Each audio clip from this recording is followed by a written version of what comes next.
শুধু দর্শক বন্ধু, আপনারা দেখছেন একে নিউজ বাংলা। আর এই মুহূর্তে উপস্থিত রয়েছি সন্দেশখালী।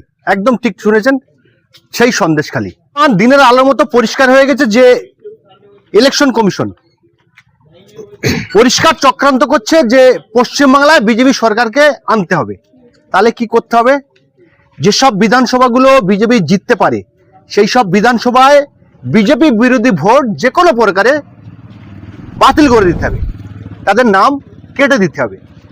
আর যেসব বিধানসভা পাখির চোখ করেছে তার মধ্যে অন্যতম কিন্তু এই সন্দেশখালী গুলো। যেসব বিধানসভায় যে বিজেপি জিততে পারবে না বা সংখ্যালঘু ভোট ফ্যাক্টর, সেই সব বিধানসভায় কিন্তু সমস্যা হচ্ছে না। হচ্ছে কোন জায়গায়? যেসব বিধানসভাগুলো বিজেপি জিততে পারে। আরো একবার বলি যে সেই ক্ষেত্রে কিন্তু এই সন্দেশখালীর নাম রয়েছে। এই সন্দেশখালীর বেশ কিছু মানুষের, বলতে গেলে হাজার হাজার মানুষের নামের পাশে লেখা রয়েছে নট ইন্ডিয়ান সিটিজেন, অর্থাৎ তারা ভারতের নাগরিক নন। এবং শয়ে শয়ে মানুষ তারা অভিযোগ করছেন যে আমরা জীবিত রয়েছি, আমাদের ভোটার লিস্টে মৃত বলে ঘোষণা করা হচ্ছে।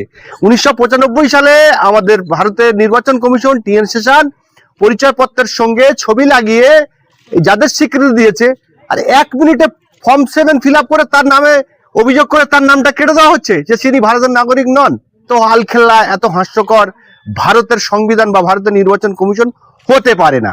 এই সন্দেশখালীর বহু মানুষের নাম কেটে দিয়েছে বা তাদের নামের পাশে নট ইন্ডিয়ান সিটিজেন বলে লিখে দেওয়া হয়েছে। আর তাদের সাহায্য করতে মানিক ফকিরের নেতৃত্বে কলকাতা হাইকোর্টের যেমন আইনজীবীরা আসছেন, তেমন বিশিষ্ট সমাজসেবীরা রয়েছেন। আমার সঙ্গে রয়েছেন সমাজসেবী রাজীব কান্তি রায়, তিনিও এসেছেন সাহায্য করতেন।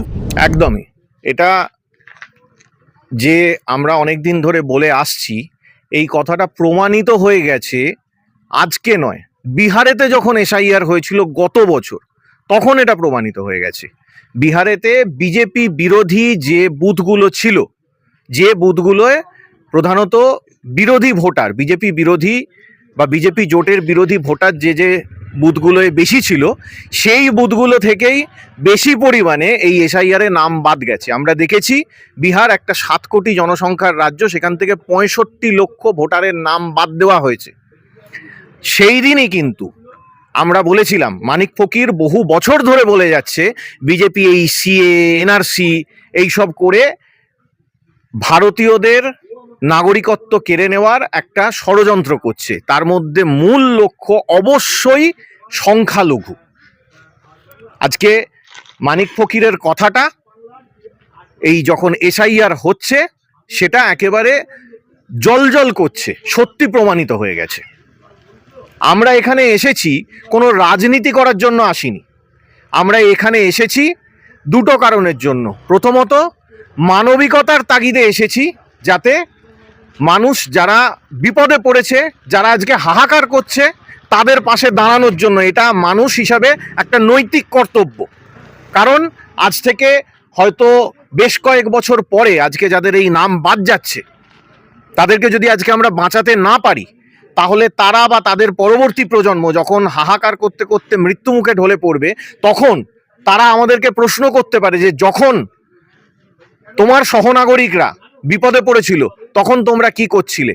আমরা অন্তত এই জিনিসটা ভবিষ্যতের কাছে এই উত্তরটা দিতে পারবো যে সেই দিন আমরা পথে ছিলাম, আমরা আমাদের সহনাগরিকদেরকে একা একা হারিয়ে যেতে দিইনি, আমরা লড়াই করে যাচ্ছি এবং আমরা বিশ্বাস করি যে সেই লড়াইয়ে একদিন জিত সত্যেরই হবে।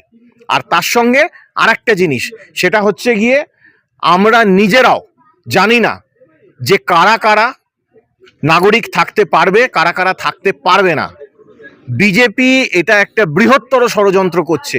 এই ষড়যন্ত্রটা অবশ্যই যারা সংখ্যালঘু মুসলিম রয়েছে তাদের লক্ষ্য করে তো বটেই, তার সঙ্গে আমি বলছি বৃহত্তর ষড়যন্ত্র কেন?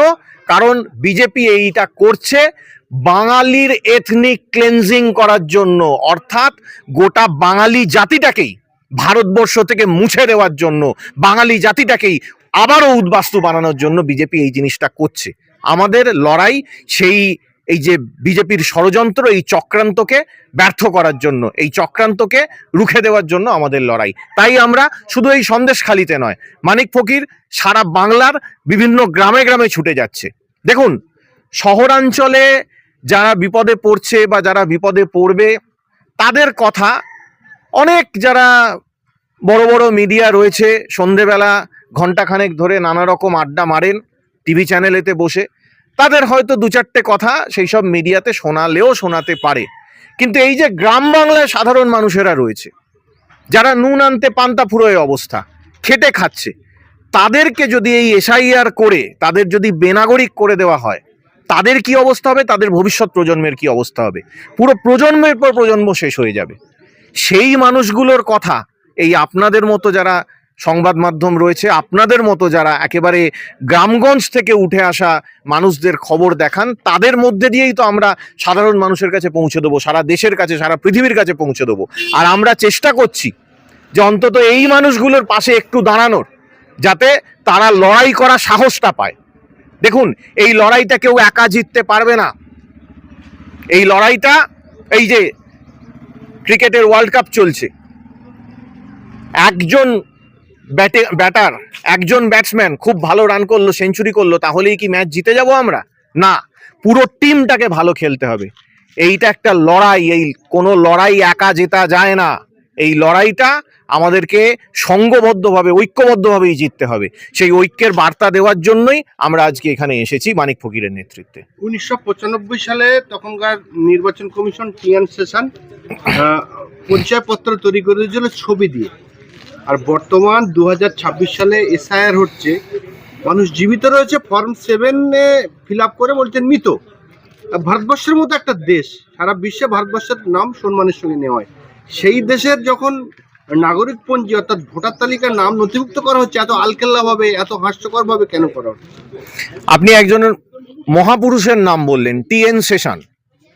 ভারতবর্ষের নির্বাচন কমিশনার হিসাবে অনেক বিখ্যাত মানুষ বসেছেন, সে সুকুমার সেন থেকে শুরু করে টিএন সেশন। তারা ছিলেন বলেই ভারতবর্ষের গণতন্ত্র আজকে এত মজবুত গণতন্ত্র হয়েছে, বিশ্বের বৃহত্তম গণতন্ত্র হয়েছে।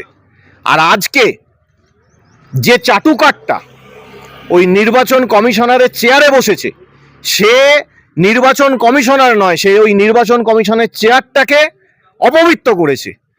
সে একটা দালাল। এই জ্ঞানেশ কুমার, সে কোনো নির্বাচন কমিশনার নয়, সে বিজেপি আরএসএস এর দালাল। সে আজকে যা করছে, এটা সে করছে বললে ভুল হবে।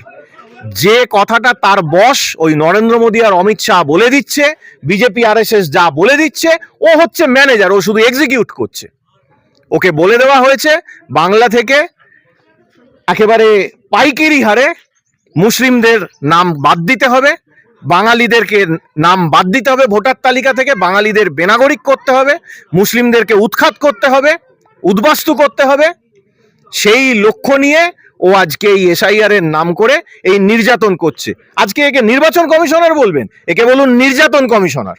এ বাঙালিকে, বাংলার মুসলমানকে, বাংলার হিন্দুকে এ নির্যাতন করে চলেছে নিরন্তর। এই নির্বাচন কমিশন, এই নির্বাচন কমিশনারের বিরুদ্ধে আমরা ধিক্কার জানাই। উড়িষ্যা নয়, বিহার নয়, হরিয়ানা নয়, রাজস্থান নয়, এটা হচ্ছে পশ্চিমবাংলা। এই পশ্চিমবাংলায় যে টার্গেট করে যে বিধানসভাগুলো তারা জিততে পারে, সেই বিধানসভায় সংখ্যালঘুদের নাম বাদ দিয়ে বা বিরোধী ভোটকে বাদ দিয়ে তারা যে চক্রান্ত করছে, সেই চক্রান্ত সফল হয়ে 26-এ তারা কি ক্ষমতায় আসতে পারবে, কি মনে করেন আপনি? দেখুন, ওরা চক্রান্ত তো করছে কিছু একটা ক্যালকুলেশন করে।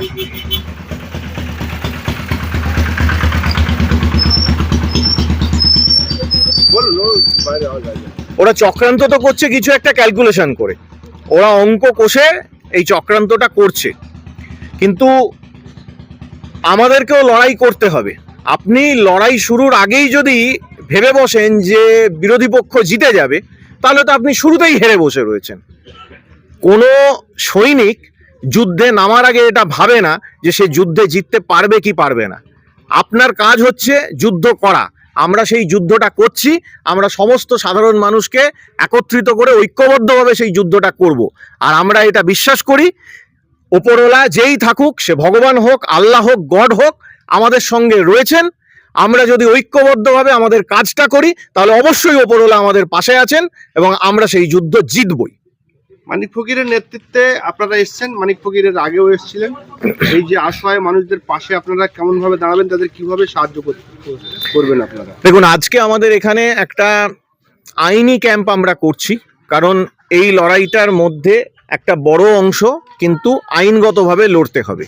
এবং গ্রামের সাধারণ মানুষ, শুধু গ্রামের সাধারণ মানুষ কেন, শহরেরও ও অ্যাজ এ হোল সাধারণ কজন মানুষ আইন ব্যাপারটা বোঝে বলুন তো? আইন, রাজনীতি, অর্থনীতি এইসব ব্যাপারগুলো তো নেতারা আমাদেরকে বুঝতে কখনোই দেয় না। সেই আইনের বিষয়ে আমরা যদি সাধারণ মানুষকে একটুখানি সচেতন করতে পারি, তাহলে একেবারে তাদেরকে বোকা কেউ বানাতে পারবে না। আমরা সেই আইনি সহায়তাটা দেওয়ার জন্যই এখানে এসেছি, তাদেরকে সচেতন করে দেওয়ার জন্য। আর তার সঙ্গে তাদের পাশে আমরা থাকব, যাতে আইনগতভাবেও তাদের এই লড়াইতে আমরা সহযোগিতা করতে পারি। কারণ এই লড়াইটা যেমন এদেরকে সাধারণ মানুষকে কাগজ নিয়ে বিভিন্ন প্রশাসনিক দপ্তরে দৌড়োদৌড়িও যেমন করতে হবে, তার সঙ্গে আইনগত লড়াইটা আদালতেও করতে হবে। সেই লড়াইটা একটা সাধারণ খেটে খাওয়া মানুষের পক্ষে করা সম্ভব? আপনি বলুন। আইনগত লড়াই করার জন্য যেমন কিছুটা আইনের জ্ঞানগম্যি থাকারও দরকার, তার সঙ্গে অর্থনৈতিক ব্যাপার সবকিছুই দরকার। সেই জিনিসটা আমরা চেষ্টা করছি তাদেরকে একটু সহায়তা দিয়ে, যাতে তাদের এই হ্যারাসমেন্টটা, এমনি নির্যাতন কমিশন এত নির্যাতন, এত হ্যারাসমেন্ট করে চলেছে, আমরা চেষ্টা করছি যাতে তাদের এই হ্যারাসমেন্টটা কিছুটা আমরা লাঘব করতে পারি।